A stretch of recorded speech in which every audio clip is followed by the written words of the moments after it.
Dios les bendiga, queridos hermanos de Teología Paulina. Hoy vamos a compartir un estudio con relación a Mateo capítulo 24. Los que han estado siguiendo este estudio saben que hoy es la culminación, a pesar de que han habido diferencias de meses con respecto a cada estudio. Hoy tenemos el placer de terminar el estudio de Mateo capítulo 24, interpretándolo desde un enfoque dispensacionalista crítico, no premilenarista dispensacional, dispensacionalismo crítico, que es diferente. Y en el primer estudio dimos un análisis el primer estudio se tituló El principio de dolores. Analizamos Mateo capítulo 24 del 1 al 20. El segundo estudio tuvo que ver con las señales acerca del fin, del versículo 21 hasta el versículo número 35 más o menos. Y hoy nos toca analizar la tercera parte de este estudio, que se titula El arrebatamiento y la segunda venida de Cristo. Los versos que vamos a estar estudiando son del 29 en adelante y voy a leerlos. Dice la Biblia así: E inmediatamente después de la tribulación de aquellos días, el sol será oscurecido y la luna no dará su resplandor. Las estrellas caerán del cielo y las potencias de los cielos serán conmovidas. Entonces aparecerá en el cielo la señal del Hijo del Hombre, y todas las tribus de la tierra se lamentarán entonces y verán al Hijo del Hombre que viene sobre las nubes del cielo con poder y con gran gloria. Y enviará a sus ángeles con gran trompeta y reunirán a sus escogidos de los cuatro vientos, de un extremo al otro extremo de los cielos. Así que de la higuera aprended la parábola: cuando su rama ya está tierna y brotan sus hojas, sabéis que el verano está cerca. Así también vosotros, cuando veáis todas estas cosas, conoced que está cerca a las puertas. De cierto os digo que de ninguna manera pasará este linaje hasta que todas estas cosas sucedan. El cielo y la tierra pasarán, pero mis palabras de ninguna manera pasarán. Pero acerca de aquel día y hora nadie sabe, ni aun los ángeles de los cielos, ni el Hijo, sino solo el Padre. Porque como en los días de Noé, así será la venida del Hijo del Hombre, porque en aquellos días antes del diluvio estaban comiendo y bebiendo y casándose y dándose en casamiento, hasta el día en que entró Noé en el arca, y no entendieron hasta que el diluvio llegó y se los llevó a todos. Así también será la venida del Hijo del Hombre. Entonces estarán dos en el campo, uno es tomado y el otro es dejado. Dos estarán moliendo en el molino, uno es tomado y la otra es dejada. Velad pues, porque no sabéis en cuál día viene vuestro Señor. Pero sabed esto: si el dueño de la casa hubiera sabido en cuál vigilia viene el ladrón, velaría y no permitiría que su casa fuera socavada. Por esto vosotros también estad preparados, porque el día del Hijo del Hombre viene a la hora que no pensáis. ¿Quién es pues el esclavo fiel y prudente, el cual el Señor puso sobre su servidumbre para darles el alimento a tiempo? Bienaventurado el esclavo, aquel a quien cuando venga su Señor lo hallare haciendo así. De cierto os digo que lo pondrá sobre todos sus bienes. Pero si aquel esclavo malvado dijere en su corazón: mi Señor tarda, y comenzara a golpear a sus consiervos, y comiera y bebiera con los que se emborrachan, el Señor de aquel esclavo vendrá en el día que no lo espera, a una hora que no la sabe, y lo partirá por en medio, y pondrá a su parte con los hipócritas. Allí será el llanto y el crujir de los dientes. Bueno, muy bien. ¿Cómo interpretamos en el dispensacionalismo crítico este pasaje? Bueno, para nosotros efectivamente aquí se está hablando no de un solo evento, sino se está hablando de dos eventos: el arrebatamiento, que será pretribulacional, y la segunda venida de Cristo, que ocurrirá 7 años después. Es muy importante que nosotros entendamos que ahorita hay muchas ramas de la escatología: el preterismo, el amilenarismo, el premilenarismo histórico, el premilenarismo dispensacional de corte mesotribulacionista. Todas estas ramas de la escatología no creen que haya un arrebatamiento pretribulacional. Y uno de los argumentos que se utilizan frecuentemente es querer apelar a que la iglesia en los primeros siglos no pensó así. Lo cual yo no estoy de acuerdo, porque me parece que la escritura está claro el tema, así que podríamos decir que los apóstoles creyeron de esa forma. Pero bueno, No tenemos documentos del siglo II, siglo III, o inclusive pasando por casi toda la historia de la iglesia hasta los 2 últimos siglos recientes, donde podamos ver esa idea pretribulacional. Entonces muchos aseguran que la iglesia nunca pensó así, pero esto no es un argumento sólido para decir de que esto no es verdad. Simplemente una cosa no demuestra la otra. Inclusive a esas personas que opinan de esa forma, podríamos demostrarles ejemplos donde ellos tampoco piensan cosas que la iglesia pensó en los primeros siglos. Por ejemplo, el famoso Filicue. ¿A qué me estoy refiriendo? Está demostrado que en los primeros concilios, concilio de Nicea, concilio el de Constantinopla, está demostrado que la iglesia pensaba, por ejemplo, que el Espíritu Santo procedía del Padre. Y es hasta el siglo VIII donde se empezó a concebir la idea de que el Espíritu Santo procedía del Padre y del Hijo. Pregunte usted a cada una de estas personas, a milenaristas, premilenaristas históricos, preteristas, ¿de quién procede el Padre y de quién procede el Espíritu Santo? Y van a ver que prácticamente todos sin excepción opinamos que el Espíritu Santo desciende o preside o procede del Padre y del Hijo.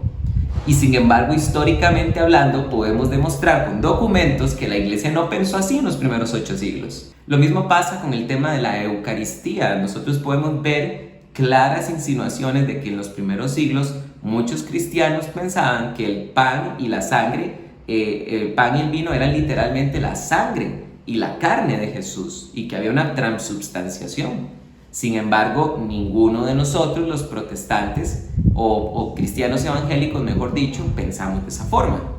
Entonces, es irrelevante de que una idea no se haya concebido en los primeros siglos. ¿Por qué? Porque la escatología es, sin lugar a dudas, una de las ramas más difíciles de interpretar de toda la Biblia. Y así como en las ciencias de cualquier tipo, ciencias sociales y ciencias naturales, encontramos una evolución en la ciencia, encontramos una evolución en la filosofía, no es extraño que también encontremos evolución dentro de la teología, es decir, el ir cada vez perfeccionando el conocimiento bíblico. Inclusive nosotros podemos ver en el Evangelio de Juan, capítulo número 20, que había en los cristianos de la iglesia de los apóstoles en el siglo I, tenían una idea escatológica errada, y era de que ellos pensaron que el apóstol Juan no moriría hasta que el Señor viniera. Entonces, ¿qué era lo que estaban creyendo ellos? Bueno, parece que ellos pensaban que el Señor iba a regresar en su misma generación, y si no fuera así, entonces de alguna manera sobrenatural pensaban que el apóstol Juan pasaría siglos sin morir. Entonces aquí podemos ver que sería muy pretencioso pensar que ya en el siglo II la iglesia había logrado solucionar todos los problemas escatológicos que le han llevado 20 siglos, 21 siglos prácticamente a la iglesia tratar de estudiar, y aún no llegamos en un consenso. Entonces, para mí sinceramente es muy pobre querer decir que, bueno, es que la Didache defiende el premilenarismo histórico. ¿Y qué? ¿Y qué? O sea, no tiene nada que ver una cosa con la otra. Como vuelvo a repetir, ya desde los primeros siglos habían creencias erradas en los primeros siglos. El arrianismo, el sabellianismo, se concebieron en el siglo III y son sumamente antiguos. El gnosticismo, que mezclaba ideas judeocristianas, desde el siglo I lo tenemos. No tiene nada que ver que algo sea antiguo. Eso es como la pretensión católica de que, como son la denominación, entre comillas, más antigua, son la iglesia verdadera. No tiene nada que ver una cosa con la otra. Lo antiguo no es sinónimo de verdadero.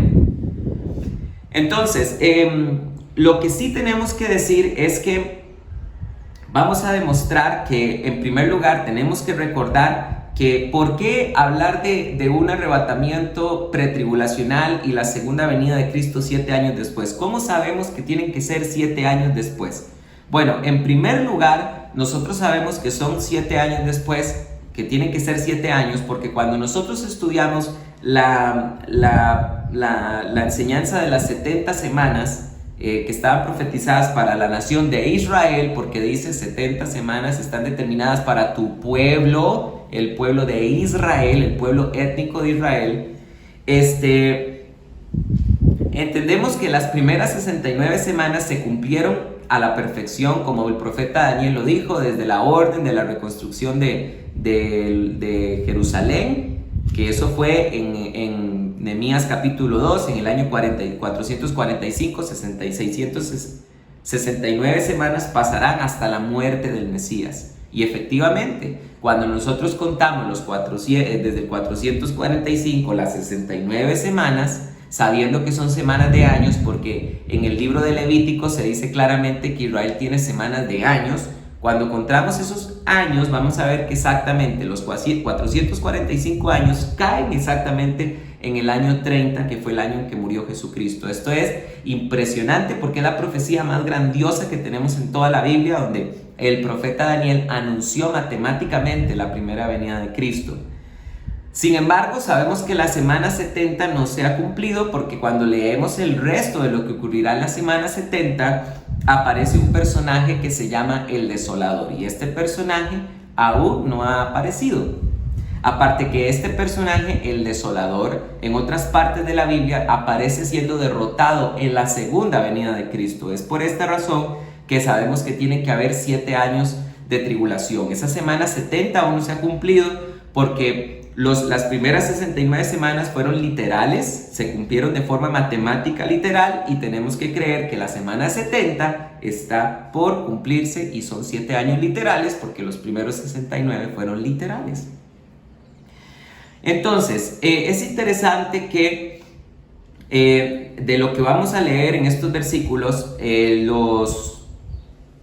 los post-tribulacionistas tratan de ver aquí la segunda venida de Cristo y el arrebatamiento como un solo evento. Leo: e inmediatamente después de la tribulación de aquellos días, el sol será oscurecido y la luna no dará su resplandor, las estrellas caerán del cielo y las potencias de los cielos serán conmovidas. Todo esto que está ocurriendo aquí lo llamamos cataclismos cósmicos. El sol se oscurece, la luna no da su resplandor, las estrellas caen del cielo, cataclismos cósmicos. Entonces aparecerá en el cielo la señal del Hijo del Hombre, y todas las tribus de la tierra se lamentarán entonces y verán al Hijo del Hombre que viene sobre las nubes del cielo con poder y gran gloria. Y enviará a sus ángeles con gran trompeta, y reunirán a sus escogidos de los 4 vientos, de un extremo al otro extremo de los cielos. Así que de la higuera aprended la parábola: cuando su rama ya está tierna y brotan sus hojas, sabéis que el verano está cerca. Es muy interesante que cuando vemos que aparece el Hijo del Hombre, se habla de que el Señor envía a sus ángeles para reunir a sus escogidos. Entonces aquí los postribulacionistas dicen que efectivamente se está diciendo que el arrebatamiento y la segunda venida de Cristo son un mismo evento, porque es en el momento en el que el Señor aparece, cuando ocurren los cataclismos cósmicos, cuando el Señor envía a sus ángeles a reunir a sus escogidos de los 4 vientos. No es así, por una simple razón.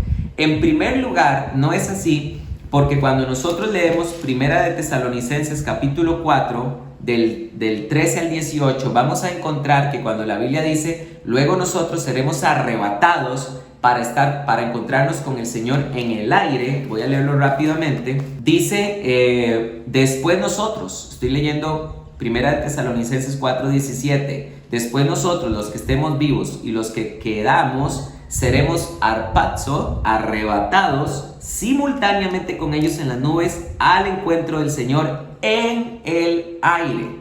Donde enseñó Pablo que cuando ocurre el arrebatamiento, ¿dónde nos encontramos con el Señor? En el aire, ¿ok? Nos encontramos con Él en el aire. Pero en Mateo capítulo 24, primero que todo, no se está hablando de un arrebatamiento, se está hablando de una reunión, porque la palabra griega que se utiliza ahí cuando dice reunirá a sus escogidos de los 4 vientos es la palabra griega episunagogen, que significa congregar a sus escogidos en un solo punto. Pero sabemos que precisamente esta reunión de la cual el Señor envía a sus ángeles no ocurre en el aire, porque cuando leemos Mateo capítulo 25, inmediatamente cuando el Señor desciende y pone sus pies en el Monte de los Olivos, comienza un juicio que se llama el juicio de las naciones. Y el Señor hace a su izquierda a los cabritos, los maldice y los arroja al infierno, y a su derecha bendice a las ovejas y les dice que entren al reino de su Padre. Entonces vemos que las ovejas, que está hablando aquí Mateo capítulo 24, esta reunión de los escogidos por los ángeles, esa reunión ocurre en la tierra, no en el aire. Entonces son dos eventos totalmente diferentes. Además, que si realmente en Mateo capítulo 24, esta reunión de los escogidos por los ángeles, si esa reunión fuera los ángeles, el arrebatamiento de la iglesia, cuando el Señor ponga sus pies en la tierra, ya no quedan ovejas que reunir a la derecha, porque ya todas las ovejas están con Él desde el aire. Pero cuando el Señor viene, Él no encuentra, Él encuentra cabritos y encuentra ovejas. Esta dificultad es demoledora para el postribulacionismo, y no la tiene el pretribulacionismo ni el mesotribulacionismo, pero sí el postribulacionismo. Porque si el Señor en el aire, aquí en Mateo 24, el Señor aparece y nos encontramos con Él en el aire, vuelvo a repetir, cuando el Señor pone sus pies en el Monte de los Olivos y reúne a todas las naciones, lo único que quedan son cabritos, porque ya ocurrió el arrebatamiento segundos o minutos antes. Entonces, esa es una prueba de que efectivamente no puede ser cierto el postribulacionismo. Otros argumentos que utilizan los postribulacionistas es el argumento de los 2 siglos, que la Biblia habla de, de este siglo, y que habla del siglo venidero. Y entonces, bueno, ese tema lo voy a dejar por aparte mejor, porque quiero concentrarme mejor en esto, pero sí es importante mencionar que el argumento que también se usa es el argumento, de las dos resurrecciones, una resurrección para vida eterna y otra resurrección para muerte eterna. Se habla de 2.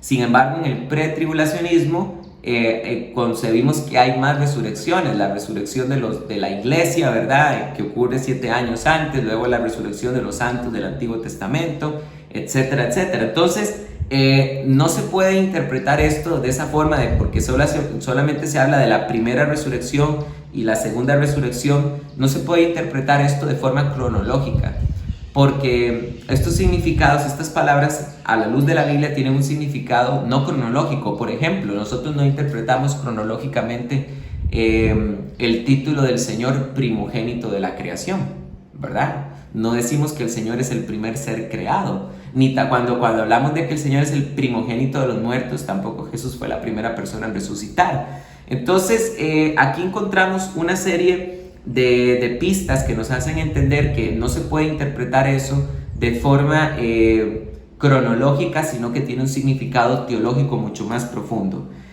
Entonces, veamos algunas cosas también. ¿Cómo es que se nos está hablando aquí de un arrebatamiento? Efectivamente, se nos está hablando de un arrebatamiento pretribulacionista, porque se está diciendo de que nadie sabe el día en que llegará vuestro Señor. Y este es un problema grandísimo que tiene el mesotribulacionismo y el postribulacionismo, porque si realmente el mesotribulacionismo y el postribulacionismo son verdad, sí sabemos en qué momento vendrá el Señor. En el momento que comience la semana número 70, sabemos que en el momento que ocurre, si fuéramos mesotribulacionistas, en el momento que ocurre la abominación desoladora, es el momento en el que ocurrirá la segunda venida de Cristo. O si fuéramos postribulacionistas, sabemos que desde que comenzó la tribulación pasarán 7 años para que el Señor venga, o desde el momento en que comenzó la abominación desoladora pasarán 3 años y medio para que el Señor venga. Es decir, no podemos decir el día exacto, pero el Señor no nos va a sorprender como ladrón en la noche, porque precisamente sabemos que hay un intervalo de tiempo en el que el Señor vendrá sí o sí. La única posición escatológica que cumple con esta idea de que debemos de velar porque no sabemos el día ni la hora y que nos puede tomar por sorpresa es el pretribulacionismo. Quiero leer lo que dice el versículo 38. El 37, porque como en los días de Noé, así será la venida del Hijo del Hombre, porque en aquellos días antes del diluvio estaban comiendo y bebiendo y casándose y dándose en casamiento hasta el día en que Noé entró en el arca. Y no entendieron hasta que el diluvio llegó y se los llevó a todos. Así también será la venida del Hijo del Hombre. Entonces estarán dos en el campo, uno es tomado y el otro es dejado, dos están moliendo en el molino, uno es tomado y el otro dejado. Velad, porque no sabéis en cuál día viene vuestro Señor, pero sabed esto, que si el dueño de la casa hubiera sabido en cuál vigilia viene el ladrón, velaría y no permitiría que su casa fuera socavada.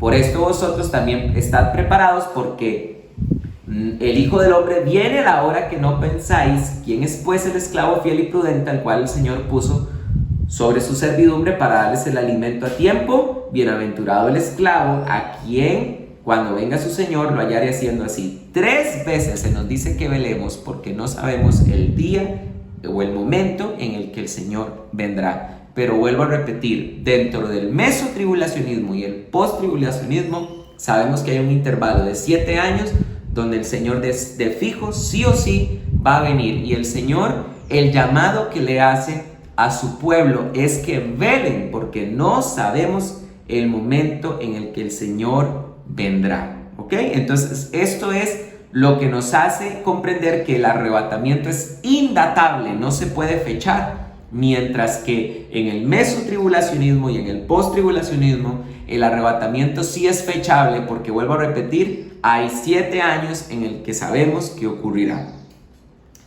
Por otro lado, ¿de qué entonces nos está hablando el versículo número 29-30 cuando dice: inmediatamente después de la tribulación de aquellos días el sol será oscurecido y la luna no dará su resplandor, las estrellas del cielo y las potencias de los cielos serán conmovidas, entonces aparecerá en el cielo la señal del Hijo del Hombre y todas las tribus de la tierra se lamentarán entonces y verán al Hijo del Hombre que viene sobre las nubes del cielo con poder y gran gloria.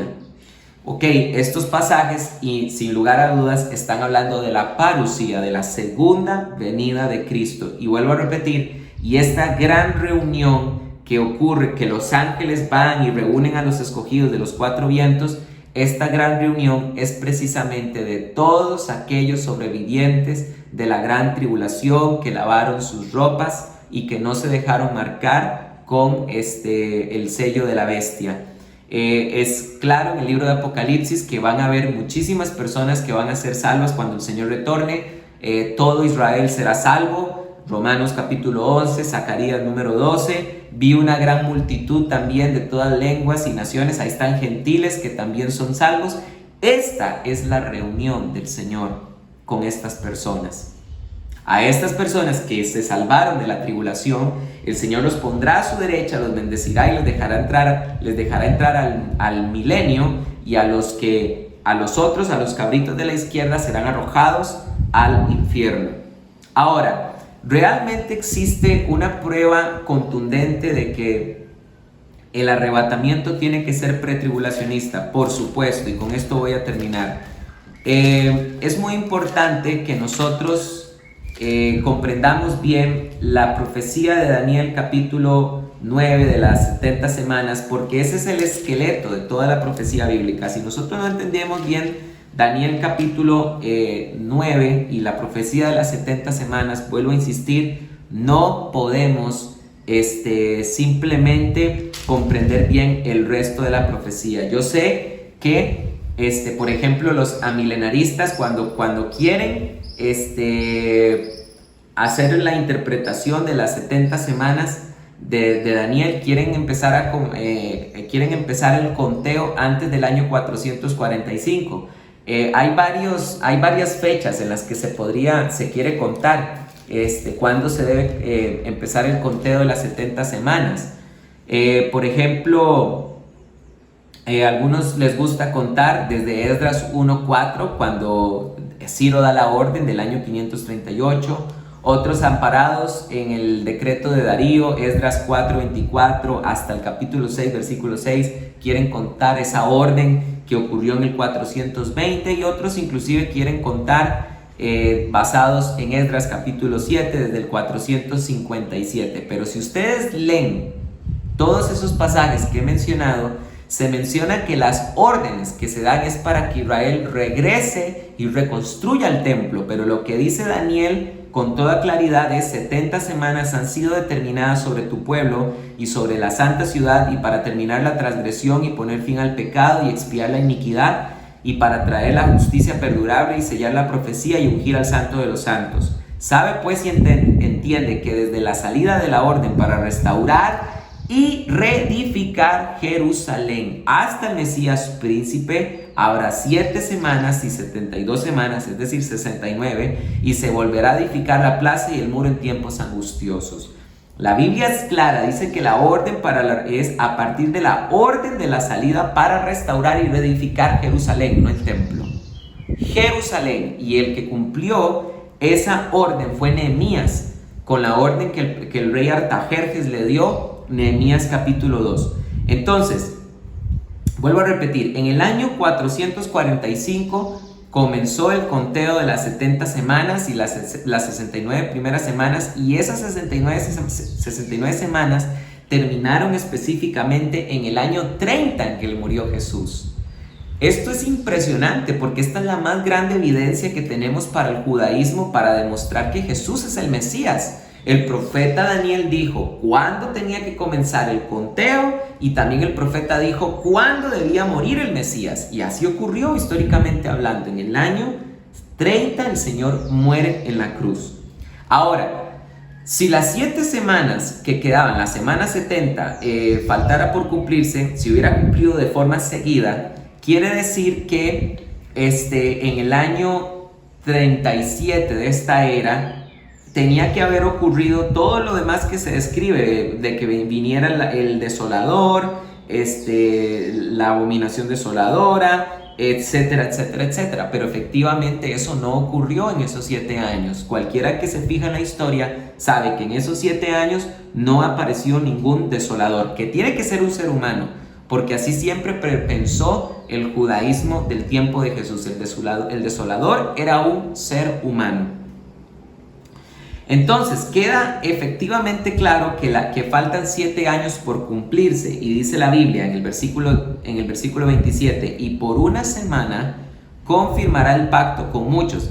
Los amilenaristas y los preteristas intentan decirnos que que confirma el pacto con muchos es Jesús, y que cuando dice que a la mitad de la semana hace cesar el sacrificio y la ofrenda, se refiere a que el Señor al morir en la cruz, ahí ya cesaron los sacrificios levíticos.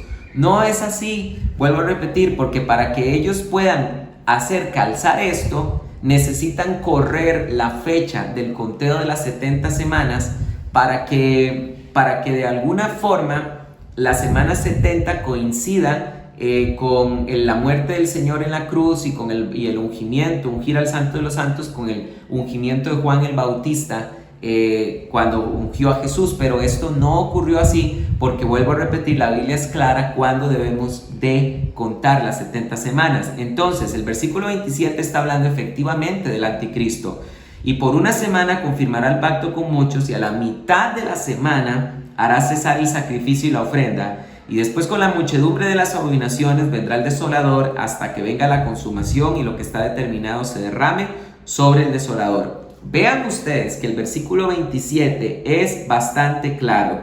El desolador, que es el anticristo, al cual el apóstol Pablo llama el inicuo, el hijo de la perdición, y que en Apocalipsis se le llama la bestia, el desolador aparece desde el inicio de la semana 70, confirmará por una semana un pacto con muchos, y a la mitad de la semana hará cesar el sacrificio y la ofrenda. Vean ustedes que el desolador aparece desde el inicio de los 7 años de tribulación, y esta es la prueba más grande que tenemos de que realmente tiene que existir un arrebatamiento pretribulacional. ¿Por qué razón? Porque la Biblia enseña que el anticristo es un instrumento de juicio de Dios y de su ira.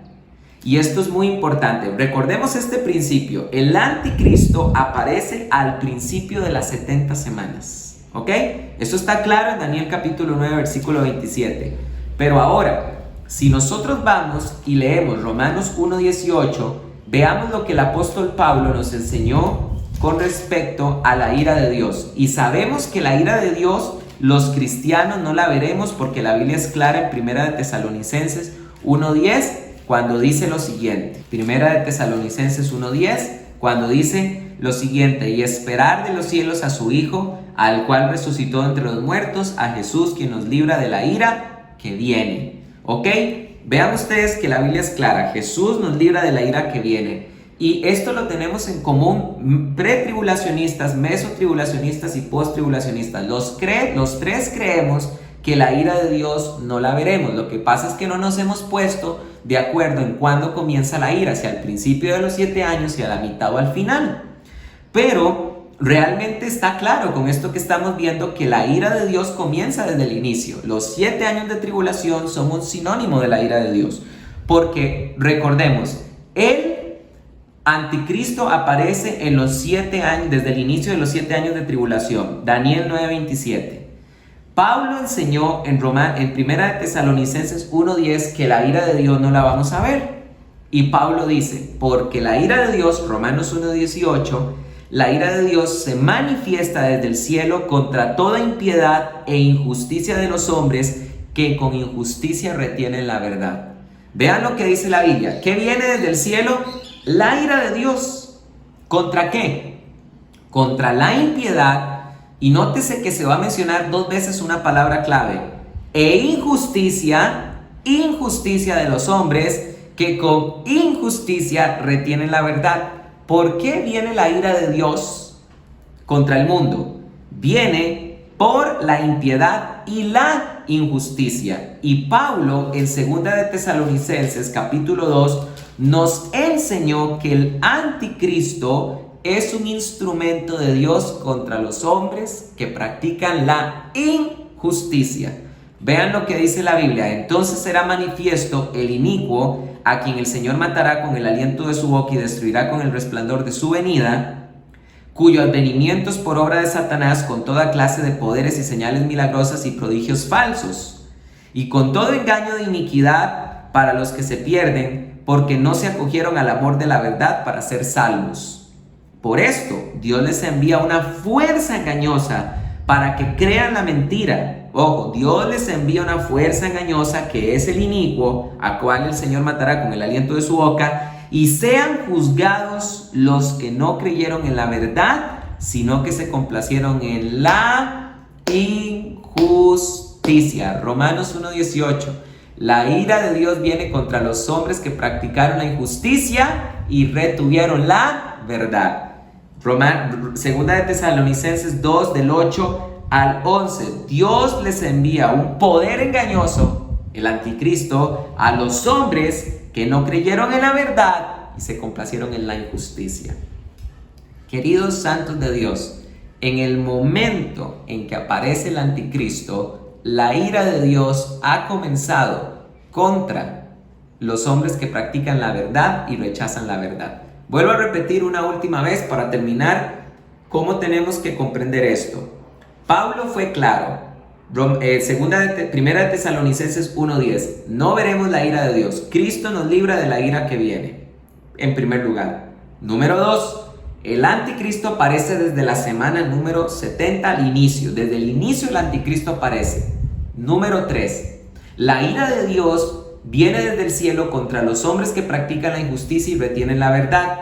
Número 4. El anticristo es un instrumento de juicio de Dios contra los hombres que rechazan la verdad y practican la injusticia.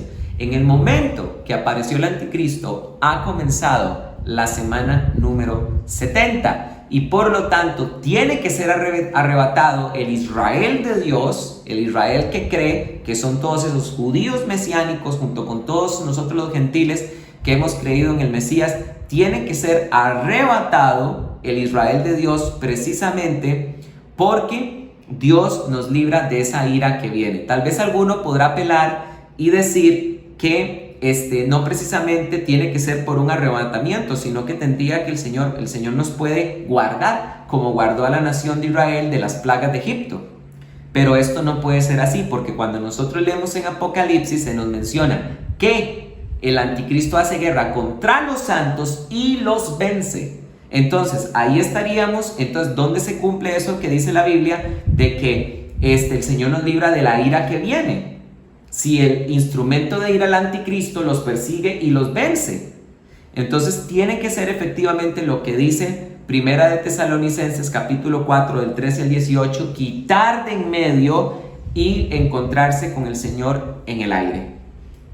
Esta es la forma en que el Señor nos librará de la ira que viene. Por supuesto que tendríamos que mencionar algunos argumentos más, ¿verdad? Que usan los mesotribulacionistas y posttribulacionistas, y podríamos mencionar más evidencias del pretribulacionismo, pero creo que con lo que se ha mencionado está más que claro. Entonces quiero terminar con estas palabras. El mensaje de la Biblia es uno, y es este: velad sin cesar, porque no sabéis a qué hora ha de venir vuestro Señor. Velad sin cesar. Y saben ustedes una cosa, quiero mencionar algo. Cuando estamos hablando de temas del arrebatamiento no podemos ser dogmáticos. Yo quiero decir que no podemos asegurar nada con respecto a cuestiones del tema del arrebatamiento, si será antes, a la mitad o al final. Yo considero que parece que la evidencia apunta al pretribulacionismo, pero llegar y decir es antes, sí o sí, o es a la mitad fijo, o ponerse dogmático y decir que es al final, yo creo que esto es falta de humildad, porque los temas escatológicos no son nada fáciles dentro de la teología. Cuando una persona se pone dogmática en este aspecto, crea división. Yo creo que todas las ramas de la escatología tenemos que ser humildes, tener un perfil bajo, escuchar a nuestros hermanos. Está bien expresar nuestras convicciones, pero sin dogmatizar. Porque cuando dogmatizamos estos temas dividimos a la iglesia, y esto no tiene sentido. Miren ustedes qué absurdo. Supongamos que el pretribulacionismo es cierto. ¿Y qué? ¿Se van a quedar en el arrebatamiento los preteristas, los amilenaristas, los pos y mesotribulacionistas? De ninguna manera, también se van en el arrebatamiento, aunque no lo crean. Porque aquí no se trata de me voy si creo o no en el arrebatamiento, es me voy si creo en Cristo o no. Y supongamos que no hay arrebatamiento indatable y que el arrebatamiento es al final o a la mitad. ¿Y qué? ¿No estamos acaso, no dice la Biblia entonces que el Señor nos libra de la ira que viene? ¿No dice el Señor, he aquí yo estaré con vosotros todos los días hasta el fin del mundo? ¿No dijo el Señor, en el mundo tendréis aflicciones y persecuciones, mas no temáis, yo he vencido al mundo?